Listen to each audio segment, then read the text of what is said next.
Seeking forgiveness. Commander, please forgive me the sudden visit. Anevia sent a messenger for me asking to come immediately. There she is. Anevia? Who is that? Oh. Greetings, Commander. A Revel Cleric? A muscular, black-skinned man wearing Hell Knight's armor is walking next to Anevia. Despite the difference in height, he's obviously nervous around the delicate woman, looking around and biting his lip. Allow me to introduce Hell Knight, Ambassador of the Order of Nail, Trevor Vanek. His brother, isn't it? The knight salutes.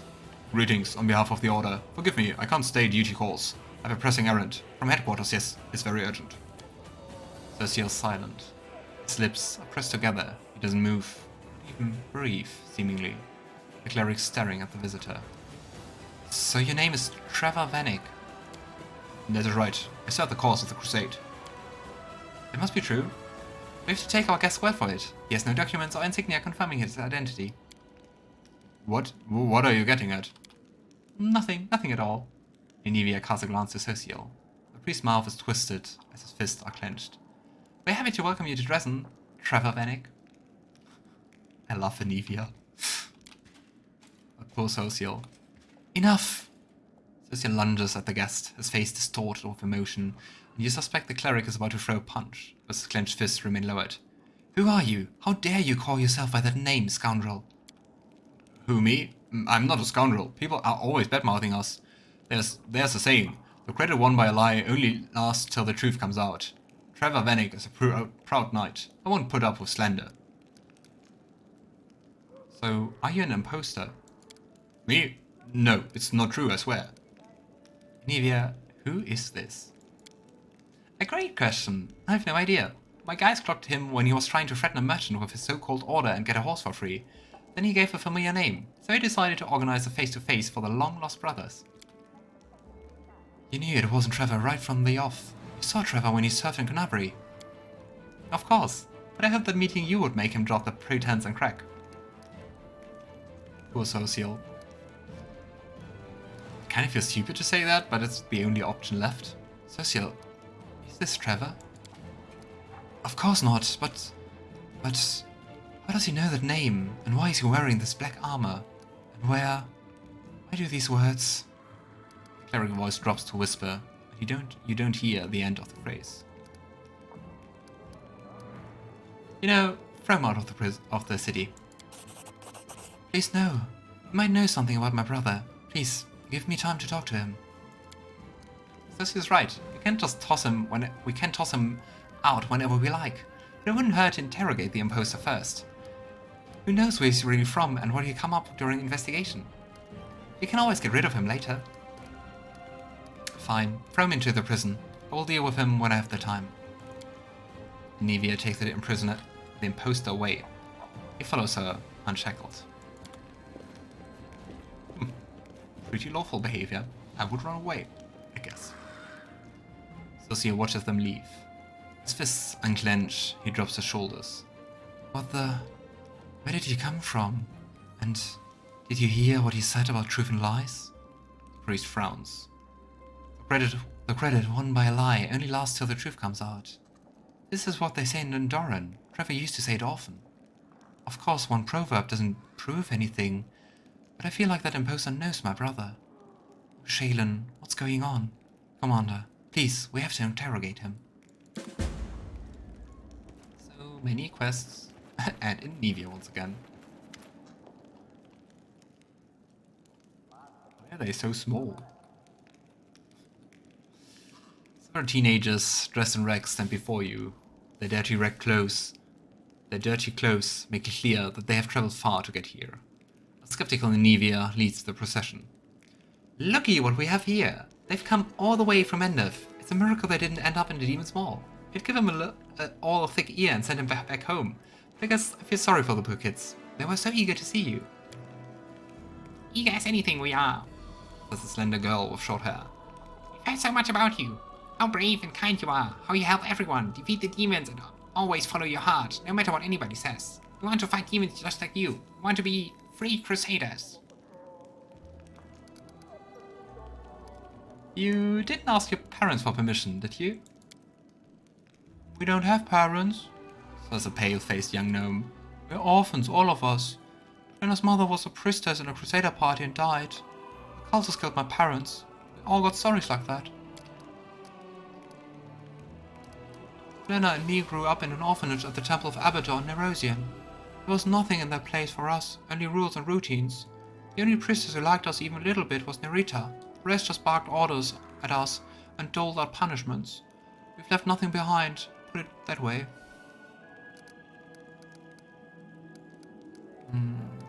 I like that idea of putting them to squires. I suppose you could become free squires and help Aranka, Alcus, and Wallflower in my court. One day it will be your turn to battle evil, but I hope we win this war long before that day comes. At least that will be more fun than cleric training, mutters a gnome. Suddenly, his frown is replaced with a wide grin. But I've heard about all the wonders of your court. It is true that you have a little dragon and a magic garden? We'll be able to help the free crusaders that live there and defend ourselves and the demons' attack. Yes, let's go, guys. Isn't the dragon right with me? Anyway, can't you see it? I make sure they get there in one piece, grumbles Anevia. I've no idea how this is going to play out. Those helpers of yours on the ridge are still pretty much teenagers themselves. Then again, they've been so lucky so far, Destin herself must be watching over them. Logan Aldori, just in case, I sent off a letter to this orphanage they did run from. Tell them what's afoot. No doubt the place is in an uproar.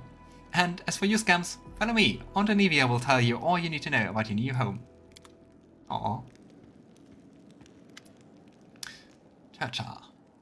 Commander. The woman entering the room is horribly wounded. Her simple clothes are soaked with blood. Her face has been beaten to pulp, and one arm is twisted at an unnatural angle. She walks toward you, but her legs give out and she falls to the floor. Oh. Commander, it's Ember. Ember's been taken. Ember? What's wrong with her? Baphomet cultists came to her summon. They slaughtered everyone and took her off to the unholy shrine to sacrifice her.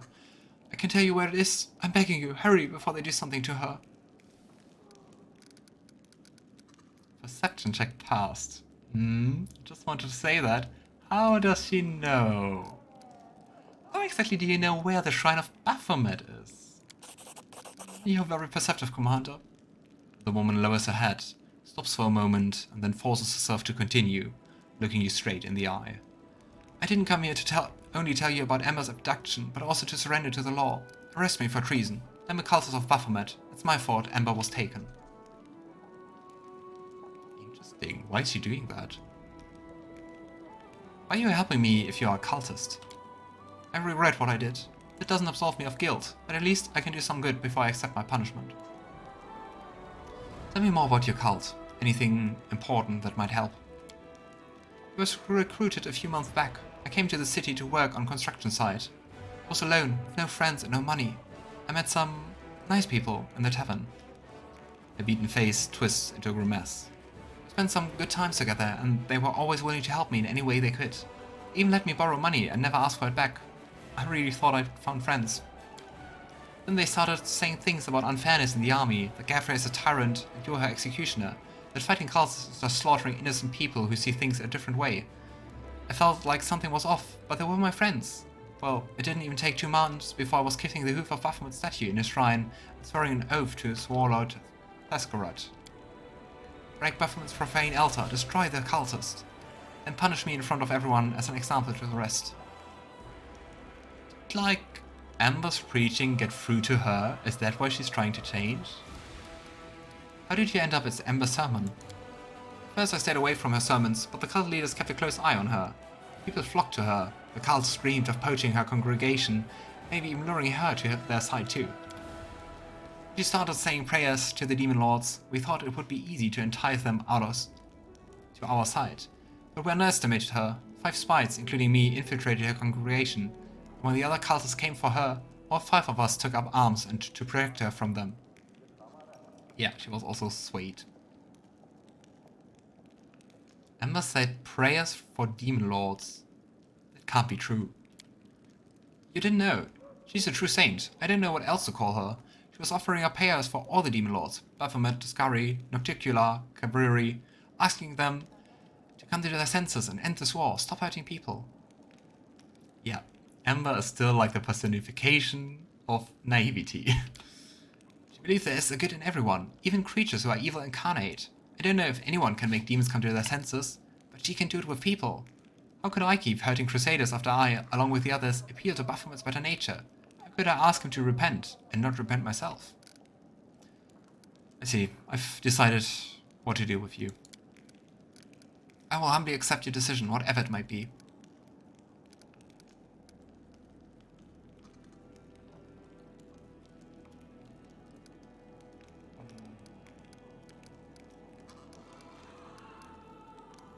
Interesting that hanging her is automatically evil and not lawful.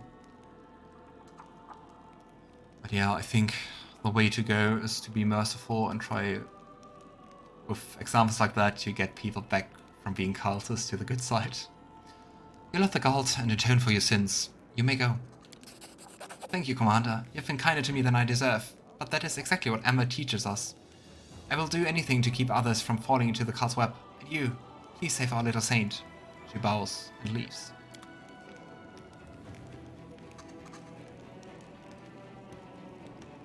So many dialogues.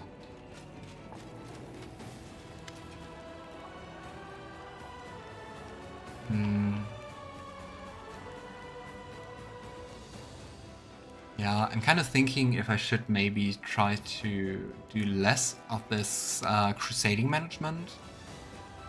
But on the other side, the other hand, I think if you don't want to listen to it, you can just skip it. I don't know. If you have any thoughts on it, if I should voice like this whole crusading business or not, feel free to comment and then I don't know, get some feedback how to do it. Commander, permission to report. Captain Harmeton salutes you.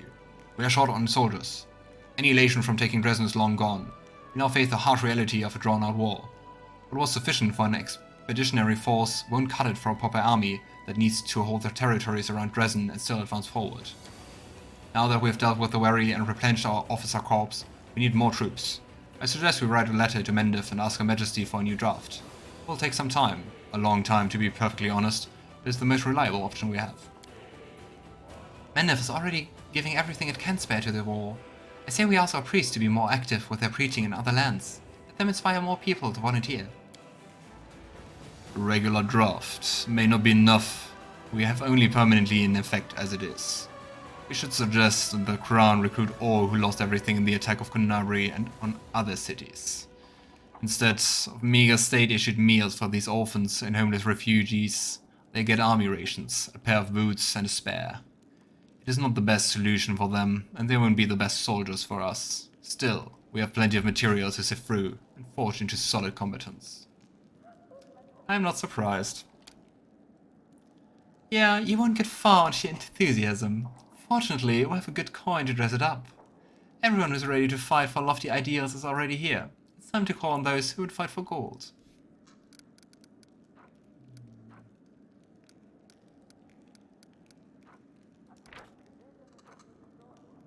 Say... Did it even change something? Okay, it does change things. I would actually agree the most with Daeran, because there's just sound logic to it, so let's do that. If only I could fulfill all your orders this easily, just by signing a couple of papers. You made the right choice. Those who talk about loyalty can't be bored. Have simply never held a real sum in their hands. Thank you, Commander. I report on the measure we implement, the results in due time. I call for the Council to reconvene if we encounter any further difficulties.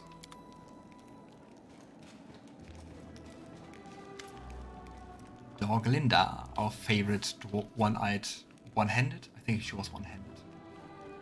I don't know. Hail! Dorglinda's one eye is red from sleepless nights on the job. The supply situation is improving, but too slowly. Once the fellows of the Crusade lost their connection in the Quartermaster service, they switched to dealing with the cart drivers directly. Each supply caravan loses a cart or two on the way, and its driver tells us tales about how they were attacked by demons, or how rocks swooped in and carried off an entire cart. We catch these jokers, but it's getting out of control. We can't get them all, so we need to change something in the system itself. I propose we have inspectors from the Mendevian treasury travel with each caravan. Someone experienced, someone who's ready to answer for the delivery with their life, and who knows how to keep the cream away from the cat, so to speak. There's a simple rule. If you can't beat them, lead them. We drop a hint to the reins of this lot to stick to us and fall in line. If they don't act up too much, they get their new uniforms and extra rations, and we get the loyalty of some big-name leaders among their soldiers. So soldiers are stealing from their own comrades, like cats. What was it you said, Dogalinda? Like the cream that got the mouse instead of the cat? In any case, this is wrong. We must convince them. Let the caravans be accompanied by priests from the capital. Under their eyes, the warriors will be ashamed to steal. Yay, working with guilds.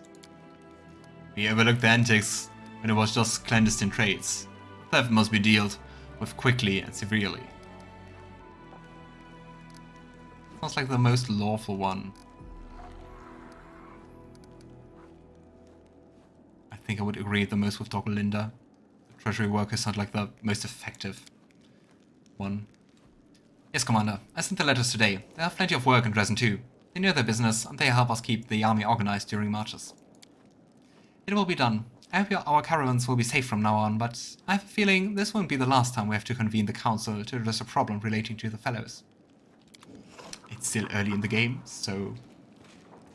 no, Lady Kornomi. Commander, it's time for you to play a more prominent role in Mendev politics. Fortunately, this ideal opportunity has just presented itself. A conflict is brewing in the capital, a clique of aristocrats displeased with the royal council scheming against Her Majesty's loyal servants. In the usual power struggle, something of this sort occurs every couple of years in any civilized society. Your entrance on the political stage is long overdue, given that your opinion in Mendev is outstandingly well respected. Ha! Even though I always decided against you. Or almost always. The Royal Council has decided to make use of it. They are expecting you to denounce publicly the nobles' attempts to challenge their rule. Suggest we publicly address Her Majesty and claim we are being drawn into an intrigue. Let the Queen know that we are loyal unto her, not to any of her servants or subjects. Sounds like we're not the only ones bored of the Royal Council. Let us support the disgruntled nobles, and Cousin Gaffrey's advice will have too much on their plate to worry about us. That's how we don't get involved in someone else's squabble. Just to make clear, we'll write a public statement to the people of Mendev that we will have the commander plainly say, your bickering is not my problem. Leave me alone. And both the council and the aristocrats want to stop us supporting their opponent, right? Well, let's just get a payoff from both for not messing with their business. That way we come out a little something, and we don't ruffle anyone feathers. I think I like the Woljif's attempt at politics the most. Let's do that. Getting paid for doing nothing is the best. That's how you know you're a big fish, when others give you a cut for not getting up from their chair. This meeting is adjourned, but I'm certain that the crusade will soon require another decision from the diplomatic council. And before that happens, Commander, I ask you that you consider whether or not it's worth losing the Royal Council as an ally. I wonder if that ever has consequences. Okay, the third council meeting, but hopefully and probably the last. Commander, I'm glad to report that the reorganization of our armies is practically complete. It's time for counterattack. Koromazar, close enough, has used his magic to erect a citadel, Storm Peak, to the south of Dresden to threaten us. We must destroy his fortress. But before we set out, I strongly advise that our officers are informed of the tactical approach we're going to follow in the battlefield from now on. Apart from good soldiers and generals, an army needs a doctrine that states how it intends to win future battles. Personally, I would support a cautious, balanced tactics of attrition, based on a defensive style of warfare. A decisive cavalry charge is the best tactic I know. The demons are bloodthirsty, but they are not too eager to die for their cause. If we were to daze them with a powerful strike and shake their confidence, they would choose running for their lives over a selfless stand. We cannot change the fact that our warriors lack the demon's individual might, but our discipline and chain of command is superior. The best way to use it is to maintain a tight formation. We move the foot soldiers up front, send the enemies below, then perform a quick and crushing counterattack. That is how the Teldin phalanx won their battles. That is how we will prevail as well. And no matter what bright ideas the general has, no matter what strategies they may devise in advance, in battle a soldier must know how to react. If I were in charge, I would give my officers freedom to act on their own initiative instead of hammering particular tactics into their heads. Here's what I think. Our soldiers are a brave lot, but they are too fond of fighting in formation on a clear field. We're at war, not a war game. We need to be more cunning than that, more inventive. In Old Sarkorian, we knew plenty of ways to hurt the enemy without attacking from the front. Many of those ways would be useful to our army today. I think I like that. Our soldiers are sharp. I have them trained in no time. Those oglins will soon be jumping at every rustling leaf and scared to take a single step. Well, I believe the military council has reached a decision on all necessary reforms. All that's left is to put our army to test, the siege of Storm Peaks. This battle will show us the worth of all work we've done. Odin's war quivers nervously on those last words, and for an instant his mask of composure cracks. Seeking you take notice, he shoots you a look of warning that says, "Not now." Ha. Finally done. I'm here all week. Can't make the demons win. Alrighty.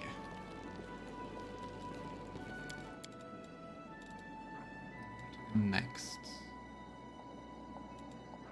I think a good next point would be the tavern. Let's go to the wedding first. But we have to take Seelah along.